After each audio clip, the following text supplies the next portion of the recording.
Specifically in stratified societies, to sometimes even justify why things should be different and why different people should have more privilege than other different people. Sometimes it is one of those, the more you have, the more you should actually be entitled to. We want to do this to a large degree with a local example, but we also want to take a little bit of a look at the world system and look at colonialism that basically writes this very, very large. Just to keep in mind, because increasingly we're getting to thinking and theorizing about society that is not single issue only anymore, we do need to keep, for example, race and other things in mind. One of the things that makes academic thought, academic work, so fundamentally different from public opinion, from what you might see in editorials, talking heads, and so on, is that we do not remain with one single issue, with one single cause. Anthropology specifically is holistic, and so you cannot just look at one item in society. You always have to look at what it connects to and what it is caused by and what it causes in return. And so when we approach an issue, we approach it from a much more heterogeneous background, and this is why sometimes it's so hard to get these sound bites out of us, because if you're asking a politician about his or her opinion about something, you get something nice and quotable in one sentence. You're asking an academic about something, it's sort of, have a seat, it's going to take about 3 hours. Because we do have to give you the background, and we do have to make sure that everything is in there. So before we start talking about class, we just want to reiterate what we have looked at before. Let me see if I should take one of those slides down. It might make things easier to see. Here you go. But if you realize we're dealing with increasingly two different approaches to understand how society works and why it should work. The conservative approach, of course, is the one that most of us are most familiar with. Society is seen by the privileged group, and this is always done in stratified societies only. It's meant to be this way. It works well. It must continue as is. You are on top, and the view is just great. This is then justified by either supernatural power. The supernatural power created it this way, decreed it this way. You cannot criticize it because that would be blasphemy. And so we can get you for two crimes, actually, not just critiquing the elite, but also the supernatural power that backs the elite. Nature determines. Do not collect any data. Be satisfied with when we tell you this happens to you because you are a man, because you are a woman, because you're white, because you're black, because you're straight, because you're gay or lesbian. You should not collect data. You should not really see what actually happens to people and what people actually do. You only take one physical characteristic. And then, of course, the third one is society needs. It is good for society. For example, when you talk to orthodox economics folks, not heterodox, the Veblen and so on, but orthodox economics, you will get to hear in any economics department as well as in business schools that 6% of unemployment is just wonderful. If you're living in an industrialized nation or in a nation that is based on manufacturing, you want to reach 6% of unemployment. Not necessarily down to 6%, but also up to. Why would some people say that 6% unemployment is a good thing?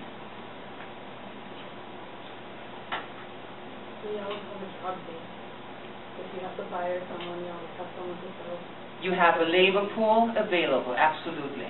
And it's not just so that you can actually almost blackmail your current labor force.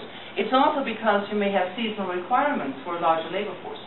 And if you have a large deal of unemployment, you can draw these people in when you need them, for example at harvest time, and then you can kick them out again. Because they're unemployed, they will be available when you need them temporarily.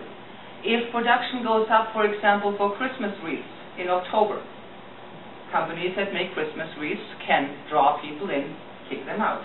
What is the example right now?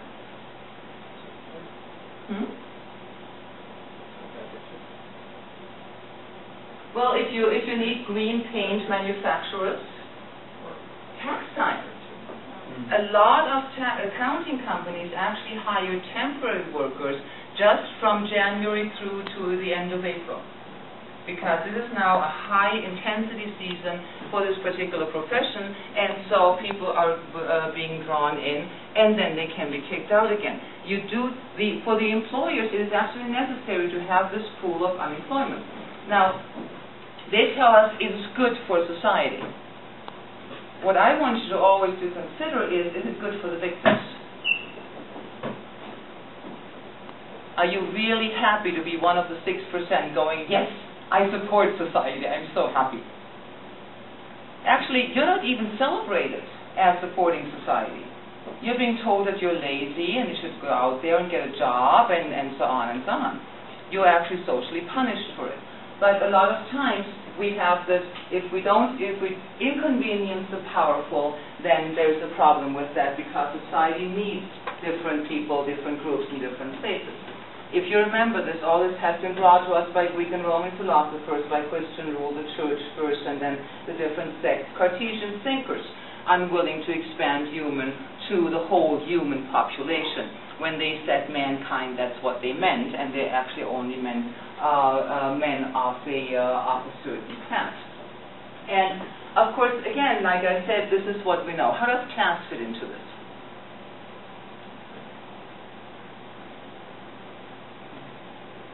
For example, if you're looking at the supernatural power approach, how can you justify class differences? How can you justify poverty and no access? Some people were like, it's their law. It's kind of like their divine law in life. Like some people are born with, like for example, or I think it's China, the mandate from God thing, where if you were an emperor, you had a mandate from God, and people who didn't, or poverty-stricken, were obviously looked down upon by the divine right. So. Yeah. And divine right was also used in Europe, in many African kingdoms as well. Right. That is an excellent example. What other example? Much closer to home. There's an American term for it, actually. Are you familiar with the Protestant work ethic? It is a term that becomes really strong in the 19th century. Herbert Spencer, the social Darwinist author, works with that very, very strongly. The Protestant work ethic basically says that if you're well off, it is because not only you worked hard, but because God likes you. If you're badly off, that means you're doing something wrong and God doesn't like you. So the supernatural gets built into you deserve to be poor. And it's sort of a circular argument. You are poor because you deserve to be poor, and therefore because you deserve, you are poor. It sort of goes in a nice circle. How can you work class into nature? Well, if you want to go with Darwinian theory, survival, because people who are able to, are capable of organizing certain social factors, like, leaders don't just happen, they tend to be people who notice things, and then swoop in and basically say, hey, I can control the weaknesses. It's an interesting misunderstanding of evolution, because evolution actually doesn't work in that sense on the individual, or through the individual. It uses the individual, but it is actually much longer in time and works on species. But what this particular idea in terms of survival of the fittest says, and as it gets translated again by Herbert Spencer then into how individuals, especially robber barons, are supposed to behave, it is if you can screw the other people in a deal, you are fitter than the others. If you can kill somebody in a brawl, you are fitter than the other. And of course, the idea here is that the more you can hurt somebody else, the fitter you are. Which can only work, of course, with the more general philosophy of it's okay to hurt others and to keep resources away from them and so on and so on. But there is a biological argument made here that actually you're just playing out evolution. It's not your fault. Now, we know, of course, that any leadership does not come from the individual. It comes from within the group, and the one person actually doesn't count. There are some people like Mahatma Gandhi, for example, who are